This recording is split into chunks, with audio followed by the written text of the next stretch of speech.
तो खान साहब को अब वक्त आ गया यू टर्न लेने का।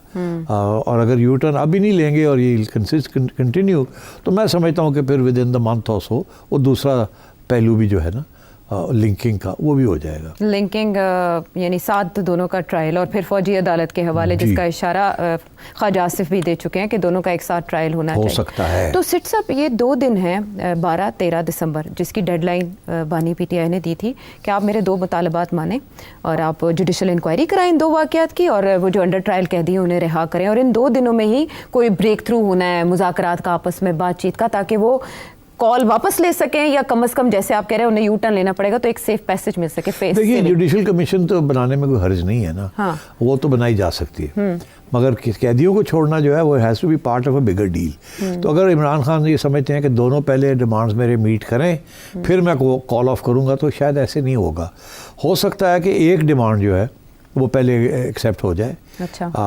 कुछ कैदी छोड़ दें, सारे नहीं, ठीक, और प्राइम मिनिस्टर कहे कि ये ठीक है मैं जुडिशल कमीशन बनाता हूँ, अनाउंसमेंट हो जाए कि we will make a judicial commission. तो उसके बेसिस के ऊपर खान साहब को मौका मिल जाए to take a U turn. मगर अगर खान साहब को ये तवक्को है कि जी सारा कुछ पहले मैं जो कहना मेरी कंडीशंस मीट हों, तो वो तो गवर्नमेंट की तरफ से कुछ लोगों ने कह दिया कि डायलॉग कंडीशनल नहीं होता। आप अगर पहले कंडीशंस ले डाउन कर देंगे तो फिर क्या डायलॉग होगा? डायलॉग तो होता है विदाउट कंडीशंस। ठीक है।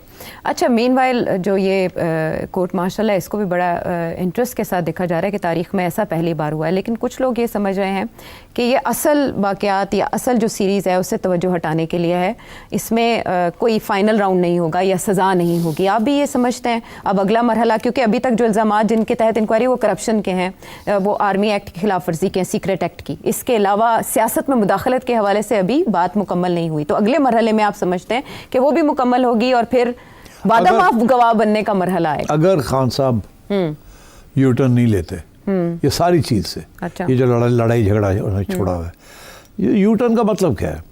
यू टर्न का मतलब ये है कि ये जो स्ट्रेटजी है आपकी कि रियासत के साथ क्लैश किया जाए जी, और अगर उससे मुल्क का नुकसान होता है तो हो जाए, ठीक, ये जो स्ट्रेटजी है ना इसको ख़त्म करना पड़ेगा। आप clash with establishment and clash with और मुल्क का नुकसान वाली स्ट्रेटजी को आप यू टर्न लें। आप बात करें हुकूमत के साथ, जो इस वक्त की हुकूमत है, उसके साथ आप बैठ के बात करें, अपनी टीम नॉमिनेट करें, वहाँ बैठ के सारी बातें होती हैं, और फिर ये, और उसका नतीजा क्या निकलेगा, जो बातचीत का जो एम होगा ना वो क्या होना चाहिए? मसला हल करना है ना। मसला है क्या? खान कहता कि मेरी इलेक्शन चोरी हुई है, ठीक, नवाज शरीफ भी यही कहता था ना 2018 की इलेक्शन का, ठीक, तो वो घूम फिर के फिर वो आ गए वापस जी।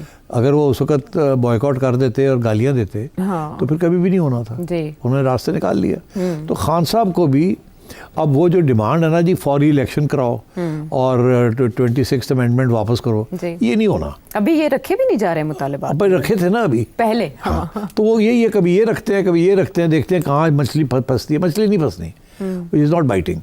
तो अब बात यह है कि खान साहब को फैसला ये करना है कि आखिरी उनका क्या, कहाँ पहुँचना है उन्होंने। वो मैं अगर खान साहब की जगह पे हूँ तो वो कहाँ पहुँचना है, हाँ। यही पहुँचना ना कि फ्री एंड फेयर इलेक्शन हो जाए एक।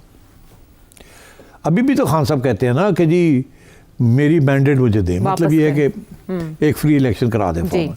अब बात ये है, खान साहब कहते हैं कल कराओ फ्री इलेक्शन। गवर्नमेंट आई 5 साल वास्ते, 1 साल हो गया, रह गए बाकी 4, ठीक। तो खान साहब आए ना टेबल पे बैठे, खान साहब कहेंगे जी कल इलेक्शन कराओ, वो कहेंगे जी 5 साल बाद होनी है। अच्छा जी नहीं, फिर मैं तो नहीं मनता, ना मनो जी, वो कर चले गए। फिर 2 हफ्ते के बाद फिर मीटिंग हुई, तो और क्या जी क्यों जी खान साहब, फिर नहीं देखो ना जी ये बड़ी ज़्यादती है, कल नहीं चलो परसों कर लो। वो कहेंगे नहीं देखो ना ऐसी 5 साल वास्ते आए, चलो 4.5 साल कर लेते हैं, ठीक। तो ये it will take 6 months at least. आज अगर यू टर्न लें तो ये सब बंद कर दें, बाकी लड़ाई झगड़े, और टॉक्स के अंदर इन्वॉल्व हो जाए, ठीक है। ये जो टॉक्स हैं they will continue for 6 months, may be even a year. उसके अंदर साइन पोस्ट आएंगे, जैसे कहते हैं ना माइलस्टोन्स आएंगे कि पहले ये होगा, फिर आप उससे इत्मीनान बढ़ेगा, फिर मैं ये करूँगा, मेरा फिर आपके ऊपर इत्मीनान बढ़ेगा। तो ये स्टेप्स होते हैं कॉन्फिडेंस बिल्डिंग के जी जी निगोशिएशंस में, स्टेप बाय स्टेप। ये नहीं होता कि सारी चीज़ एक ही दफ़ा कंसीड करनी, ठीक। तो स्टेप बाय स्टेप कंसेशंस देने पड़ेंगे दोनों साइड्स को। हाँ। फिर उसके एविडेंस देनी पड़ेगी कि वो फुलफिल भी हुए कि नहीं हुए। उसमें काफ़ी स्लिप अप हो जाती है, कोई चीज़ टाइम पे होनी होती वो नहीं हुई, फिर लड़ाई झगड़े शुरू हो जाते हैं, फिर थोड़ी देर के बाद। तो negotiation is the as a long drawn out process. तो अगर 1 साल के बाद खान साहब बेल पे बाहर आ जाएं जी, और इन्हीं चीज़ों में इन्वॉल्व हो जाएं निगोशिएशंस में, और पार्लियामेंट में भी आके बैठ जाएं, एक्सेप्ट कर लें कि जो स्टेटस को है ये चलेगा, और डिफाइन ये निगोशिएशन ये करनी है कि कब ये ख़त्म होगा और कब नई इलेक्शन होगी, किन टर्म्स पे होगी, कैसे होगी, फ्री या फेयर, ये सारी इश्यूज जो हैं ये डिस्कस करने पड़ेंगे।